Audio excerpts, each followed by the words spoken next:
Good morning, dear friends, and welcome to this module. In the previous module, we had discussed the aspects of workplace communication and how to streamline modes of such communication. Today, we shall examine the importance of audience within the framework of technical communication. Every piece of technical communication targets individuals who will utilize and are expected to respond to this information. These individuals, who are ultimately the audience as far as our document is concerned, read the content to accomplish a task, to take a decision, or to acquire knowledge. The audience can vary depending on the context and purpose of the communication, but they are typically individuals ultimately who have a specific interest, need, or connection to the subject matter. In the context of digital communication, the audience can further change over time due to factors like market evolution, demographic shifts, technological advancements, and regulatory changes as well as differences. Therefore, adapting to changing audiences is a fundamental aspect of effective digital communication. In technical communication, audience is always very specific. It presupposes a certain knowledge base and requirements within a specific context.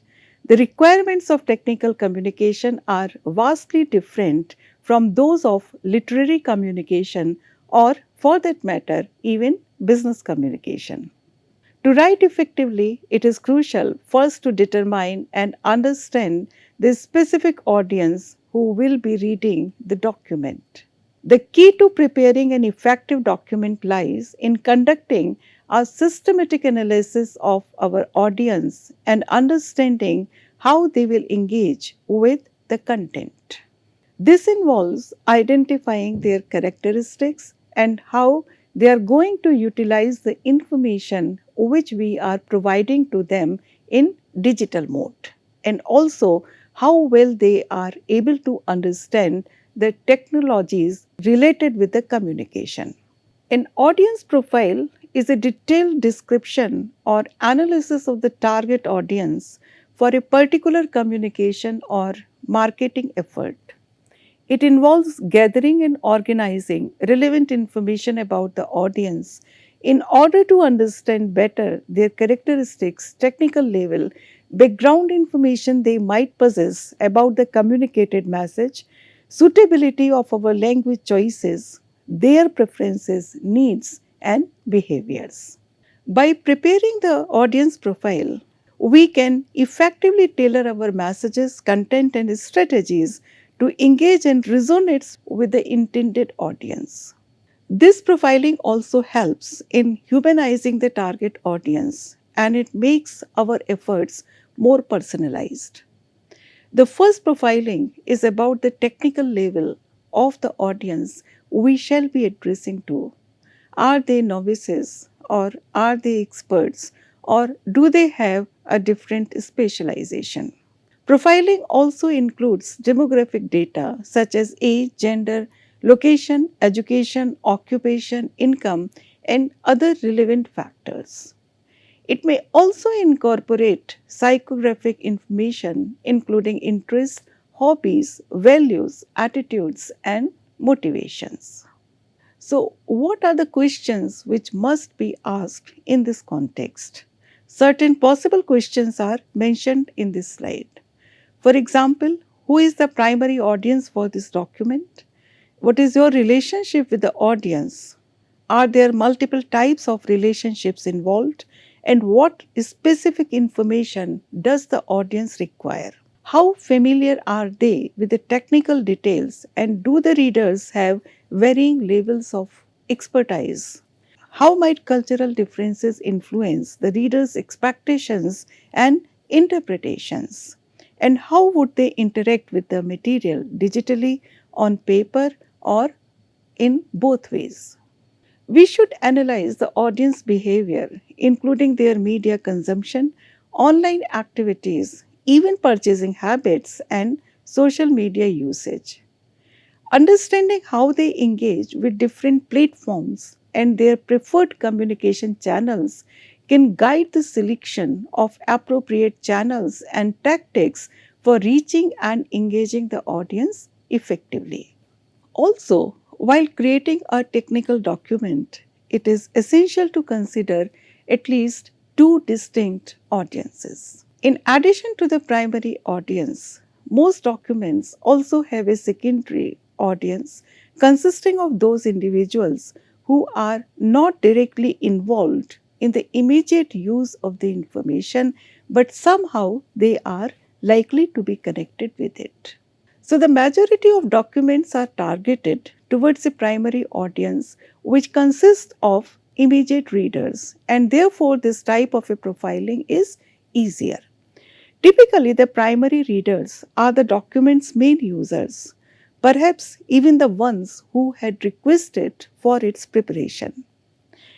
Let us imagine a software company which has recently developed a new mobile application targeting the fitness enthusiasts.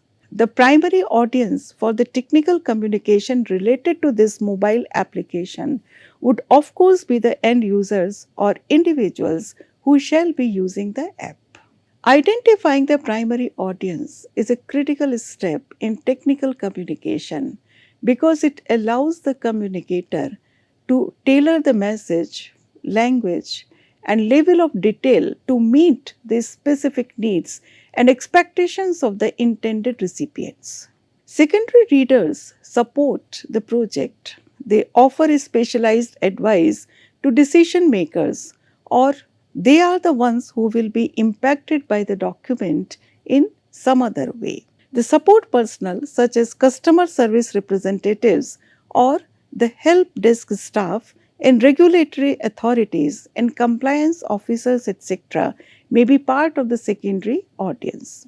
Technical communication may also have a secondary audience of media personnel or public relations representatives who use the technical information to create accurate and compelling content for news articles, press release, marketing materials, and different online social media platforms. The secondary audience can also represent certain other fields. For example, they may be financial experts, legal experts, people who are critically looking at the environmental impact of the project, etc.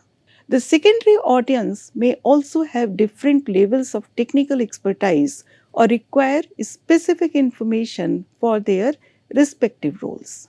It is essential to consider their needs and expectations when preparing technical communication, ensuring that the information is accessible, accurate, and beneficial to all stakeholders, even if they are not the primary recipients. We should also be clear about defining the purpose of the document. The specific objectives we aim to achieve with the preparation of our document should be very clearly mentioned right in the beginning of our proposal or draft, etc. We have to think of what is the primary objective of preparing the document. At the same time, are there any additional objectives that the document serves? And how do we anticipate readers will engage with the provided information?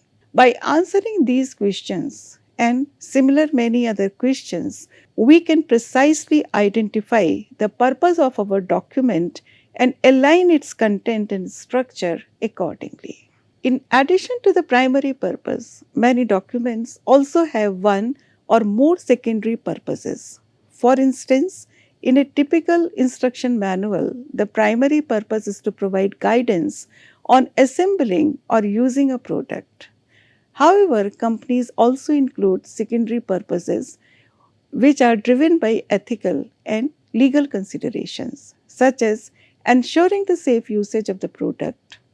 For example, a user manual for a power tool or even a lawn mower often begins with a page which is dedicated to highlighting safety hazards and precautions before providing equipment related instructions. Our purpose statement should be written in a concise and focused manner. It should clearly define the objectives and intentions of a document, whether it is a report, a presentation, or a project proposal, or any other type of document. It should articulate the specific purpose and goals that the document aims to achieve.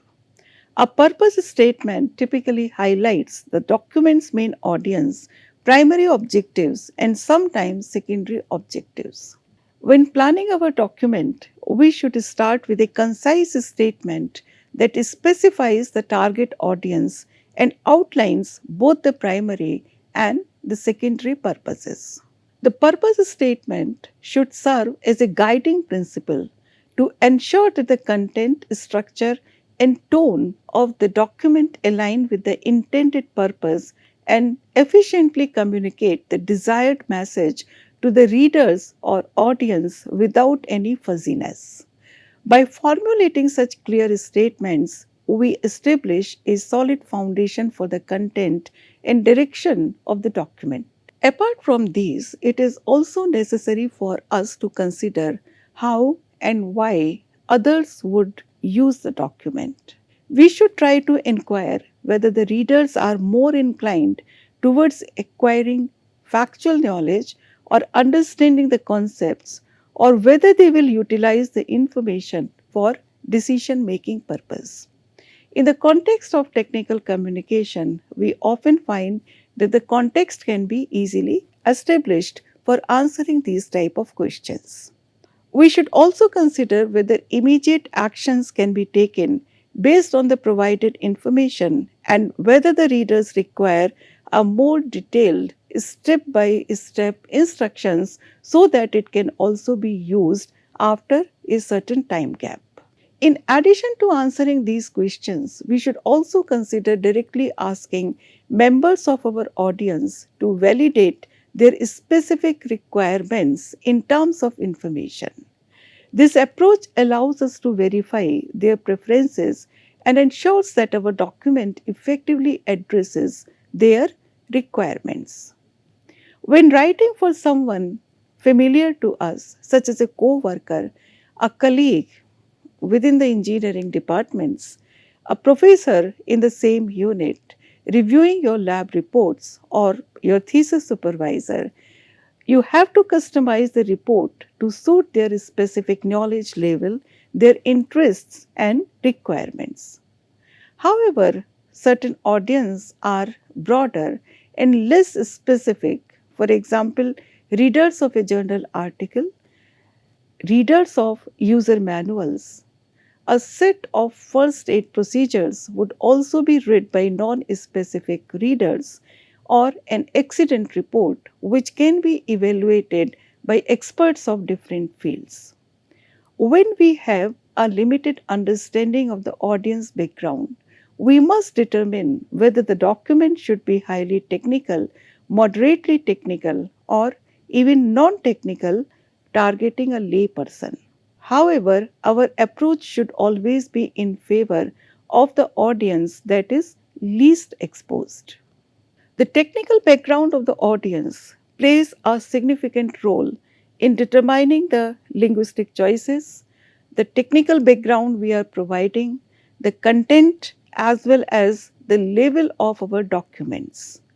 A technical audience refers to those individuals who possess an in depth knowledge, expertise in the field, and understanding of the subject matter, people who are acquainted with the latest trends.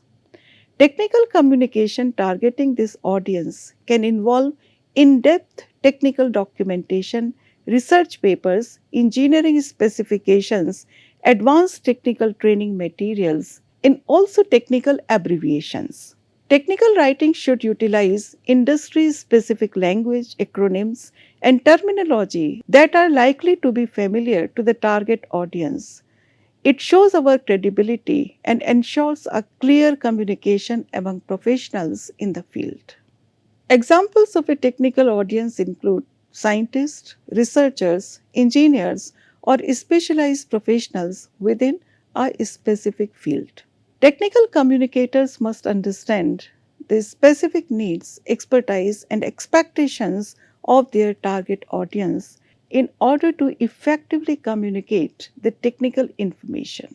A semi technical audience consists of those individuals who may be familiar with the subject matter but lack the same technical expertise as a specialized audience. They may therefore require more contextual explanations and simplified terminology in order to grasp the information in an effective manner. Instruction materials, user guides, or introductory technical content can be directed towards a semi technical audience. Communication for a semi technical audience aims to balance technical accuracy and accessibility in such a language so that even an educated person who may not be trained in the related field is able to understand and act upon the instructions which are given through a technical writing. While technical accuracy is important, we should also be careful of not burdening the semi technical audience with excessive technical details. We should create opportunities for the semi technical audience to ask questions or seek clarifications, particularly in the context of digital communication. We should encourage their engagement and provide avenues for further learning or exploration for those who wish to dive deeper into the technical aspects through the interactive measures available to us in the digital formats. A non technical audience refers to individuals who have limited or no background knowledge in the subject matter. They may require information to be presented in a clear, accessible manner using non technical language, easy day to day words, and providing ample explanations and examples of which they can relate to. This audience could include the general public, stakeholders, or individuals from different professional backgrounds who are unfamiliar with the technical aspects of the topic, or people who are not highly educated even. Examples include consumer product instructions, public awareness campaigns, or general educational material. Understanding the distinctions between these audience types allows technical communicators to tailor their content, language, and approach to meet the needs and comprehension levels of the intended recipients. Adapting the communication style accordingly ensures that the information is effectively communicated and understood by the target audience, regardless of their background. In certain cases, a single document may be aimed towards audiences of two different kinds. And here are some strategies to facilitate smooth transitions in such cases. For shorter documents which run into less than 2 pages, like letters, memos, or emails, etc., we can even consider the possibility of preparing different drafts, that is, rewriting the content at different levels to cater to different backgrounds. For longer documents exceeding 2 pages, we should prioritize addressing the needs of the primary readers likely to have the relevant technical knowledge. Additionally, we should provide supplementary materials such as appendices, glossaries, hyperlinks, or other accessible resources to assist secondary readers with different levels of expertise. Transmittal letters and informative abstracts can also aid non experts in understanding highly technical reports. We can also think of providing a more in depth technical information for the technical audience while presenting a simplified high level overview for the non technical audience. This ensures that each group receives the appropriate level of information without overwhelming or underwhelming either audience. Digital documents such as web pages, blogs, wikis, PDFs, and shared drive documents offer a great solution for addressing diverse technical levels within an audience. These digital formats provide the flexibility to incorporate interactive features like hyperlinks, tabs, and other interactive elements. They help to direct different audiences to content which is tailored to their interests and backgrounds. We can also think of incorporating multiple entry points into the digital document. This would help us in accommodating different levels of audience with different types of familiarity with the subject matter. Unlike traditional printed materials, digital documents can be accessed by multiple users simultaneously, regardless of their location. For example, a digital document could provide a high level overview or an executive summary for newcomers or non technical audience, while it may offer more detailed sections for experts or those seeking in depth information. A digital document has intuitive navigation and robust search functionality that allows users to quickly locate the information they seek, regardless of their background or experience. We should also think of the feedback mechanism, particularly when we are planning a digitally uploaded document. This allows users to provide feedback or to ask questions in an interactive manner directly within the digital document. It would also help us in continually improving on our documentation and provide an opportunity to address specific user needs or concerns without any delay. Geographical boundaries do not limit digital documents, and therefore they are especially valuable when readers come from different countries or cultures. Web based documents allow readers to choose their country, language, or culture through links. It ensures that they receive properly translated and localized information that is adapted to their specific needs and preferences.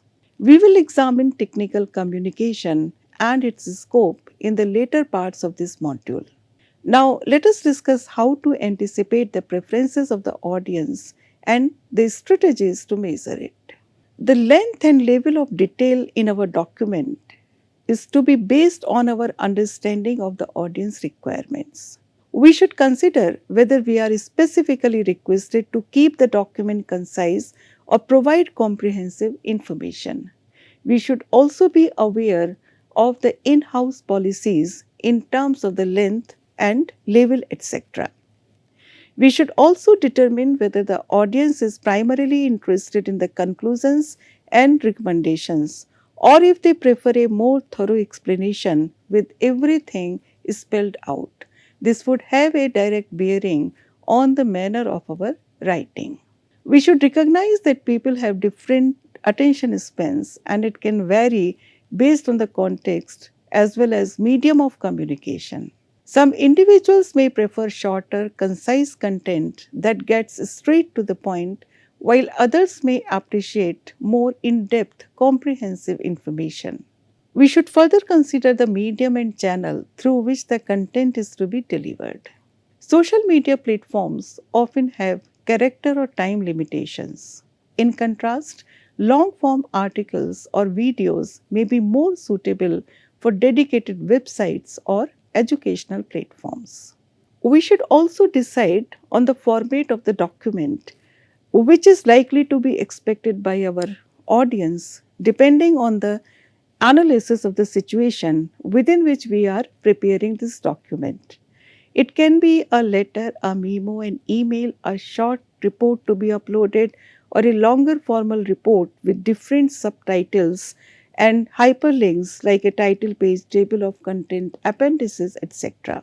We should determine if the use of visuals and well designed page layouts such as charts, graphs, drawings, headings, and lists can improve the accessibility of the content.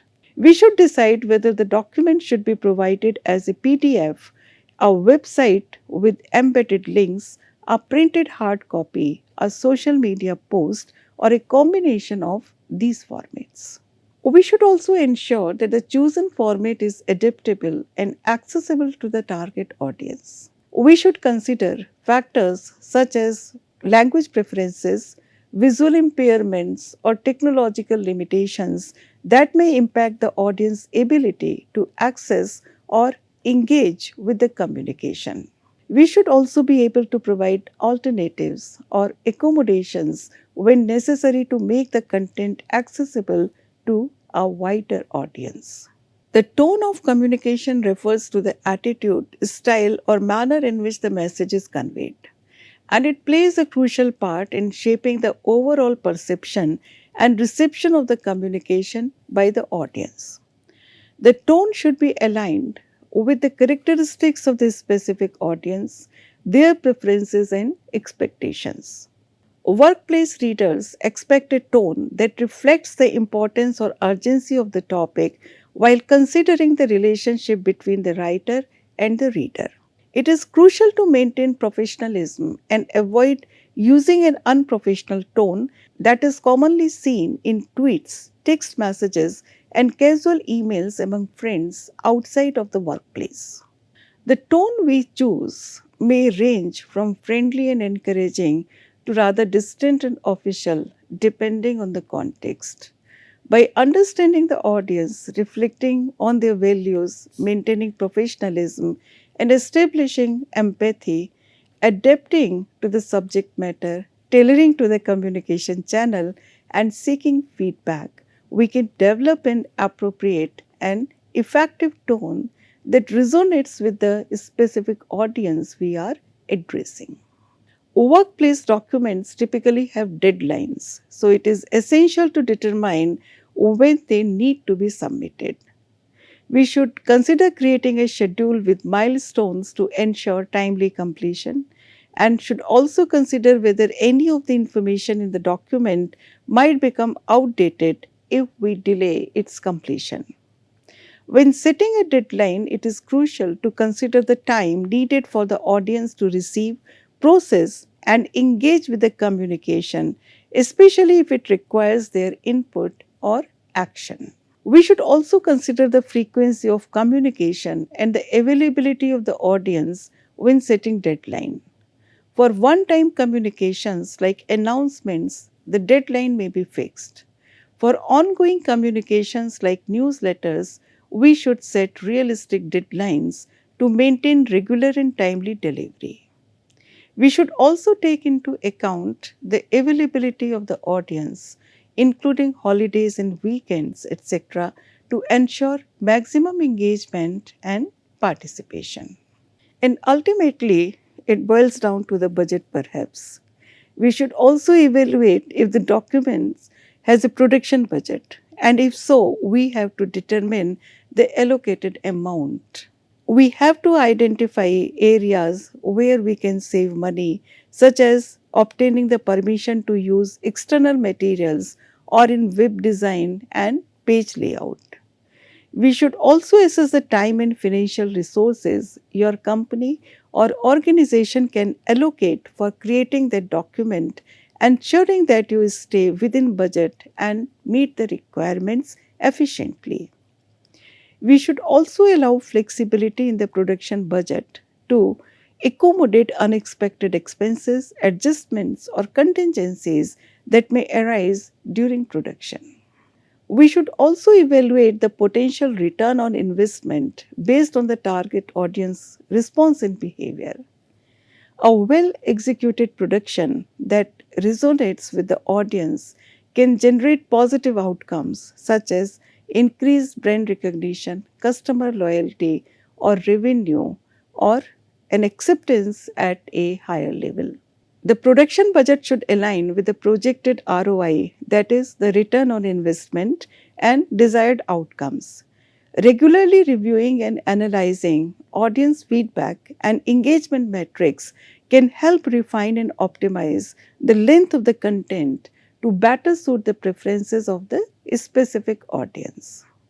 In the digital age, audiences are active participants in the content ecosystem, emphasizing the need to build a sense of community, promote dialogue, and be receptive to feedback.